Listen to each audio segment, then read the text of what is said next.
Good morning, good afternoon, good evening, everybody, on another edition of WOWSA Live, this time from Manhattan Island, with our host, Ned Denison. Ned?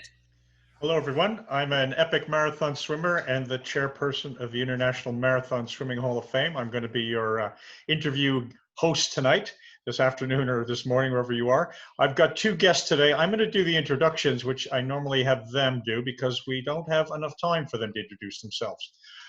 We've got Dr. Jane Katz and we've got Dr. Tim Johnson. They're both honorees of the International Marathon Swimming Hall of Fame. Jane is also the person who's received more awards from the International Swimming Hall of Fame than any person alive.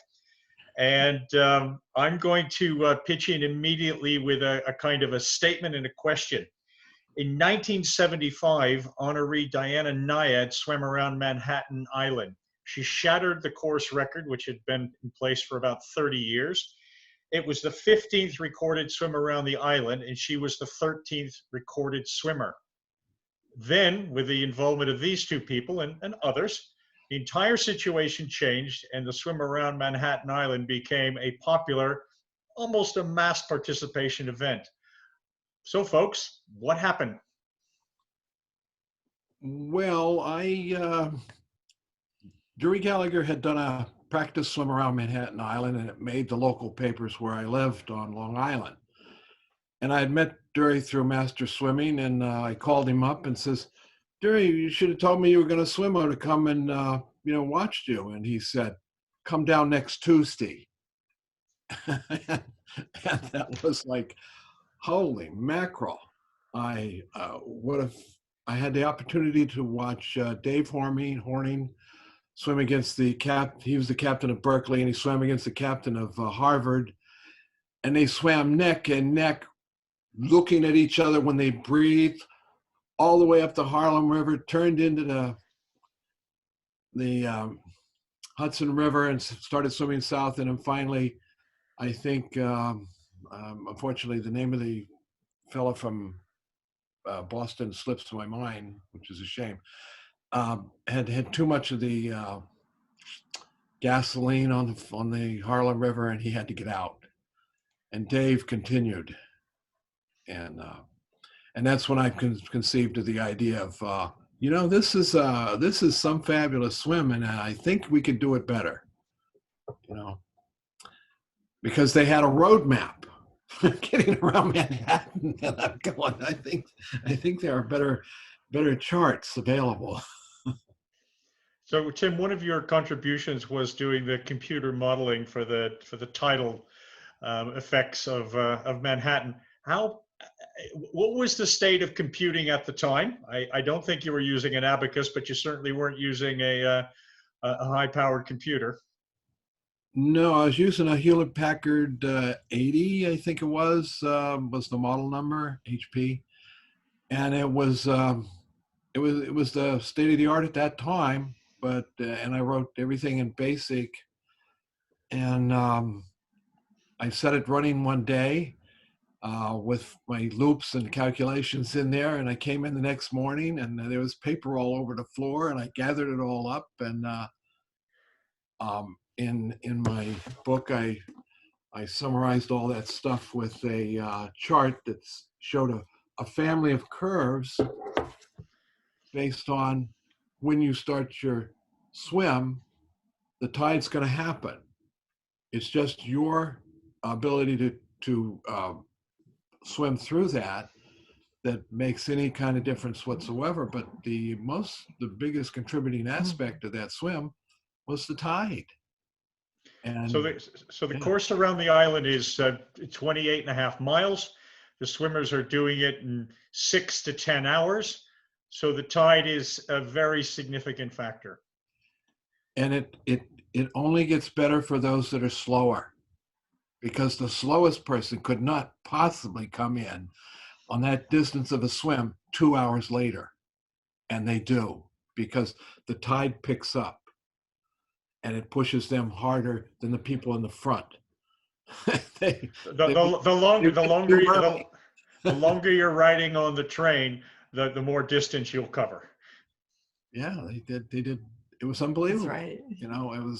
It was a swim that favored the ordinary recreational kind of swimmer that's just doing laps and decides he's going to go for the big time. Okay. So in your first kind of organized event after the captain of Berkeley did away with the captain of some school I've never heard of, how many people were in that first one? Where did you start them? How did it all happen?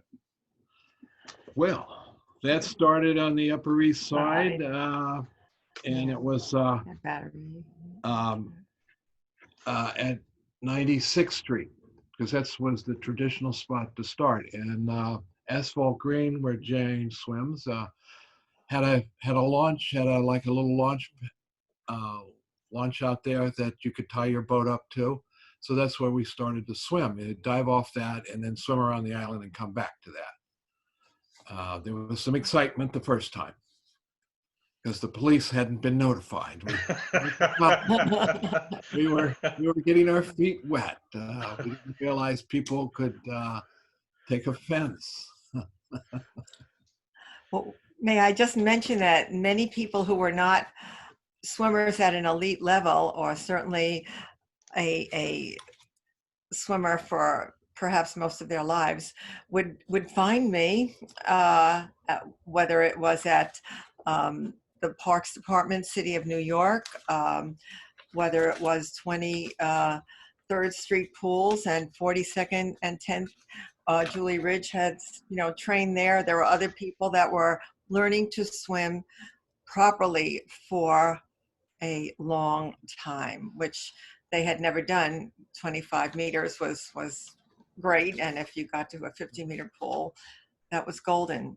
And so people like Diane would come to school where I taught at the Bronx for 25 years before John Jay College for 30. So lots of people have come to the pools in New York. There are many. Sometimes people don't realize there are many facilities and good ones.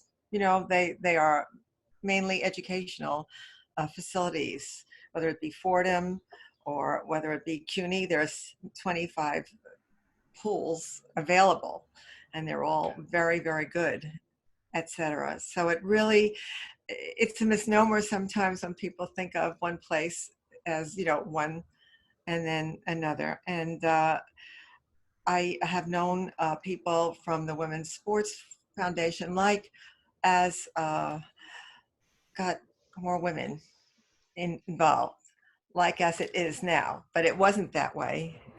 And you were with Dury on one of his first swims. I swam with Dury on his first swim. I was right there. I wasn't there at that time. I had written my first book, Swimming for Total Fitness. I had a lot of wonderful people to support it. The book's still out. It's 40 years later, etc., for people who don't know how to swim yet, and then they continue. And it was a wonderful, wonderful opportunity to be in Manhattan and just know the swim world. Yeah. And Jane is an accomplished swimmer. We have here one of her trophies from back when. Let's see. You don't have to write about history. You can live with it.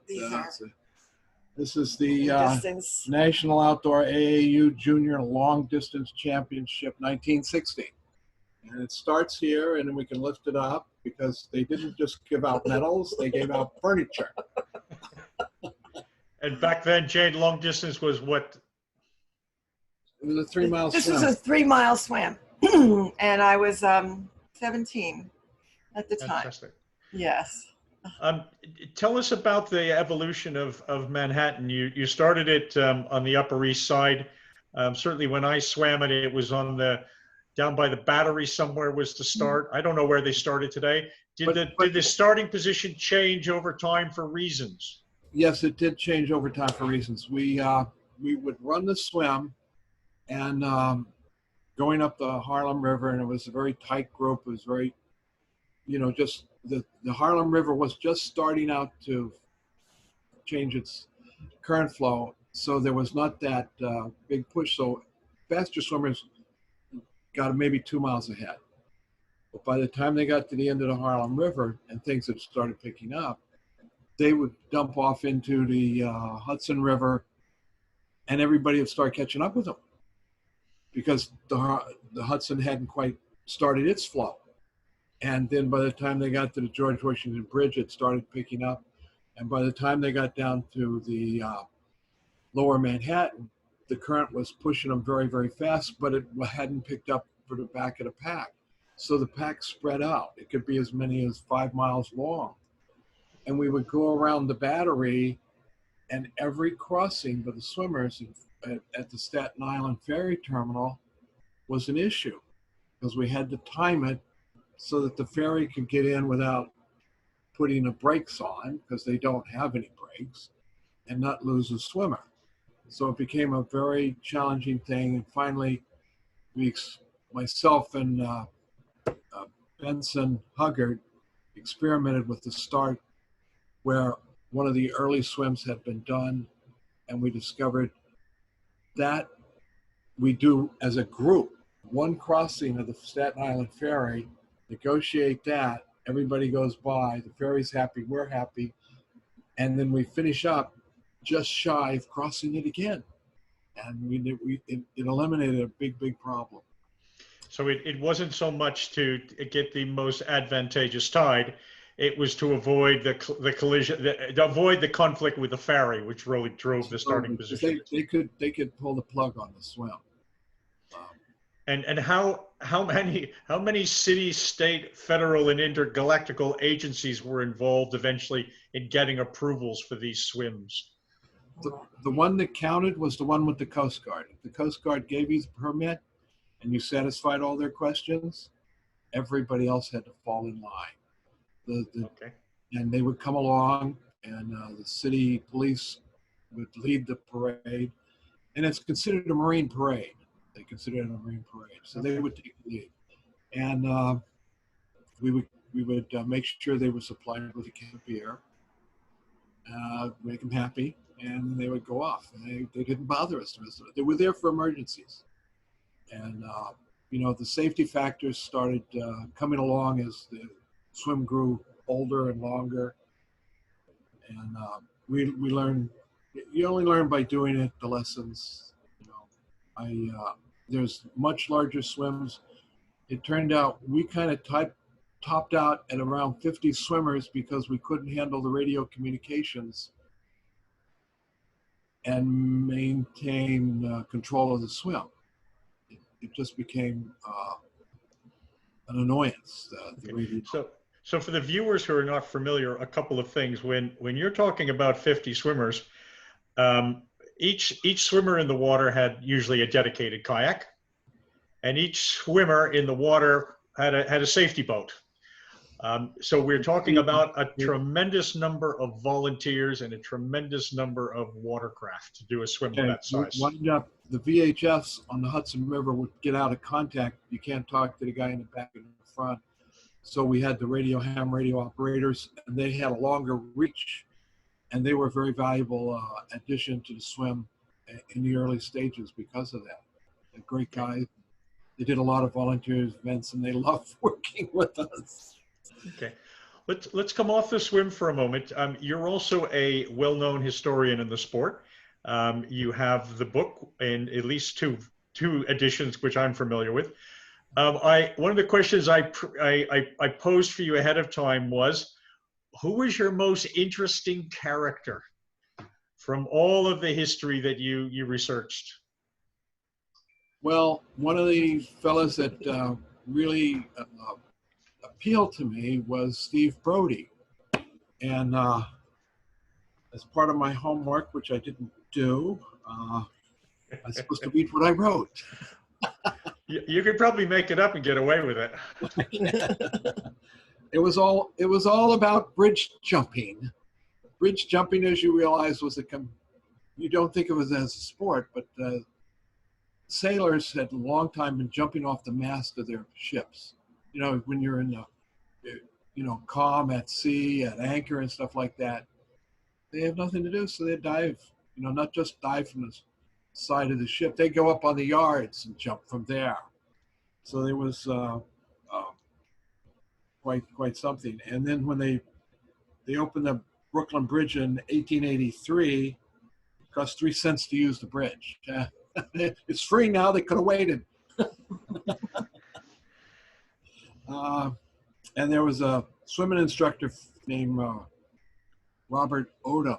He was the first man to attempt jumping off the bridge, and he lost his life jumping off of the bridge.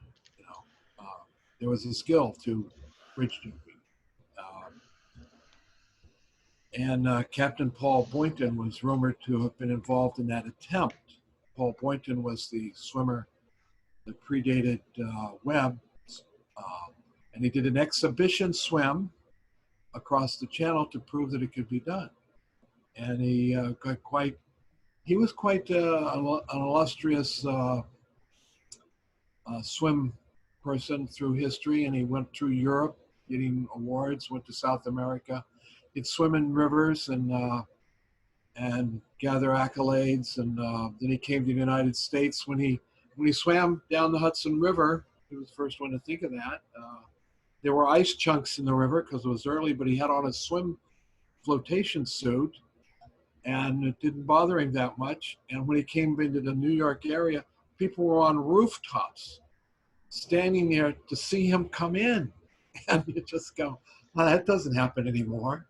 I think we have to add that in addition to what we probably think of these days as a total immersion kind of dry suit, he also had a sail attached to his boot. So when we talk about swimming the English Channel, he was incredibly influential. He's an honoree of the International Swimming Hall of Fame and an early pioneer of the English Channel. But the difference between what he did and what Captain Webb did is substantially different. I know. Yeah. But I think they both drank. I suspect so. Hydrated. Yeah. And then, so we had this Professor Odom, and that I just mentioned you. Some of these historical figures touch each other, and this was a case where it was. And there was a jump in 1886, which was just 3 years after the bridge opened, and it was done by Steve Brody, and he was motivated to do this jump because there was a wager of $200 on it, which is a lot of money back then. You know, it was quite a bit of money. I don't know if I did a translation on it. And you could buy your way out of the Civil War for less than 100. He once shined shoes and sold newspapers in the Bowery. You know, he was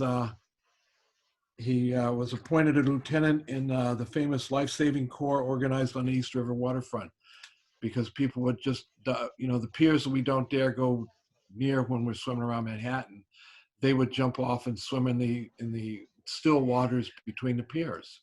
So he was part of that. And, he had trained from jumping from High Bridge in the Harlem River, which is pretty high for this. Nobody cared if he jumped up there. But if he went down to the Brooklyn Bridge, he gained 2 columns on the front page of the New York Times. Now, the Times, this article, I reference this in my book, and if you pull that paper, it's a fabulous highlight of this swim, but they really give you a look into who Steve Brody was. And I always thought that this was the most fabulous writing I've ever read for an interview, because you could just see this guy in jail,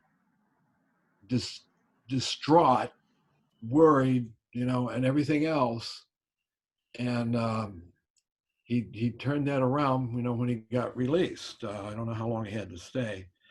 And he started a career at a sideshow in Coney Island, which was Boynton again, because Boynton ran that. He exhibited himself at a dime museum while on the Broadway. And then he opened a saloon on the Bowery. And, close by. Yeah. And the saloon featured a mural of his jump behind the bar, along with a certificate from the barge captain that retrieved him, and famous pictures of that. And he wrote a play about his events, and it's called On the Bowery. And later on, George Raft starred in it. when it was finally recorded. But he would go around and do these plays and stuff. Fantastic. It was. If you're talking about famous people intersecting. One of our honorees was named Bill Gohl. He was a famous swimmer. He was in the Manhattan race, I think, in 1930. I think he got third. He then was, during the Great Depression, he was a stunt swimmer and diver to earn money, and competed in the Canadian national exhibitions until I think the late 1950s. So there were some people who made their living in those days out of swimming and entertaining. And it's interesting how, there's the same kind of style as Mr. Brody. Mr. Gohl was a bit of a entertainer, swimmer, performer for decades. It's almost addictive, and I couldn't say that I did not notice that in some swimmers, that they would do not necessarily stunts. They would do, let's just say there was one swimmer that would swim across the London, he would do swims under bridges. So he would come into New York and contract me, and we'd set it up for a swim. But he'd first swam across the San Francisco Narrows, the Golden Gate. And then he was off to London to swim, I guess, under the London Bridge, or however he wound it up. But he did it all in one day. And that was quite interesting. So Steve Brody had also did another event that was, well, the Brooklyn Bridge was considered, some people considered it a hoax because the last guy that jumped off died. Why didn't he die? So I just think because he had practiced and he learned how to land properly, he could survive it. And I think we see the swimmers down in Acapulco diving into the waters. Much more dangerous, I think, because you got to wait for the wave to come in to get enough water. But he went over the falls, the Niagara Falls, the first person to do it and live it. That was in 1889, and he was arrested for going over the falls. Presumably he was in some sort of barrel. He is actually in Paul Boynton's swimsuit. I okay. Think, he used that. He struck the bottom at the base of the falls. He regained consciousness and passed out. He woke up floating somewhere downstream. And as he was leaving, he got arrested, and it was quite a bit of rigmarole before the court, where they says, "Will you admit that you did this, and we'll let you go?" And he says, "If I admit that, do I have to deny it?" and stuff like that. So he went through a whole court case, and he got fined because he wouldn't deny that he jumped off it. And it's all in the court system. And this is not even recognized up in Niagara Falls. They found a woman that went over in a barrel, so that they say she's the first. But here Brody was arrested, But maybe he went over to Canadian Falls. So that was the other thing that he did. And then finally, the thing that the reason I think that he is a hoax, he would do these plays, and on one play he went to Chicago to give the performance, and then I think he's returning by train on. Let's see. Let me get that date. He was returning on March 30th from Chicago when the train conductor could not revive him. So they reported him as dead. And they called his wife, and she notified the New York Times that Steve had died, probably from drink. Now, he was not the first swimmer to die from drink. The first one in my book died from drink. It was probably bad whiskey, whatever they gave at that time. But so the New York Times printed his obituary the following day, April 1st. And here he comes into the bar in the Bowery with the paper reported of his death. And you just go, and when I read this, and it was reported in the Times, I just started laughing. I just Oh, started that's, laughing because you're always in this thing where you want the newspaper coverage, but you don't want it and stuff like that. And he got that to print that he had died, and yet he was alive. So when he really did die, and he died, let's see, in 1901, New York Times are you sure? sent the reporter all the way out to Arizona to stick his body with a pin to make sure he was dead. You know, and you just go, my God. He later moved up to Buffalo and opened a theater, you know, got legitimate. And, That's fantastic. That story is obviously in the book as well for people. The book's still in print. One last question for you, because we only have time for one more. About 3 years ago, my co-host Steve Munatonis, who famously did go to that school called Harvard, which I did an innocent dig at earlier. Steve Munatonis was contacted by the granddaughter of a woman with some history of Manhattan, and she had a box of media clippings and old relics that her grandmother had kind of never shared with her. Steve started printing some stories about it. The story was a bit fantastic. He convinced me to take a look at it, and I went, maybe. And she was famously in your book as one of these maybe she swam, maybe she didn't swim characters. Yeah. So the last thing we wanted was to gather a brick from the famous historian Dr. Tim Johnson on this whole thing. So we asked you to take a look at it and either sprinkle some holy dust on it or stick with your original conclusion. Tell us about what you did to basically verify that swim 100 years later. Well, thank Steve, the family that contacted Steve did well because they had supporting evidence of other newspaper reporting. I had mostly relied upon the New York Times for my reporting. So if the swim was reported in a local newsprint, I didn't have access to it. So I couldn't know of it. I know that what I had seen of it, there had been some measure of that reported, and it was associated with a how would you call that, a exhibition kind of swim, where a person says they did a swim, but they didn't really do the swim. Like I can say I swam around Manhattan, but actually I only swam around from 96th Street to the George Washington Bridge. It's around, but it's not a circumswim. So, so I looked at it. I didn't find any other supporting evidence, and I said, this is an also swim. I had a special section for the pretenders. That's so, you have to look at it in a historical. And there was enough information in those local papers that I could go back in the tide tables and verify that at least the current was flowing in the right direction at the time she claimed she swam.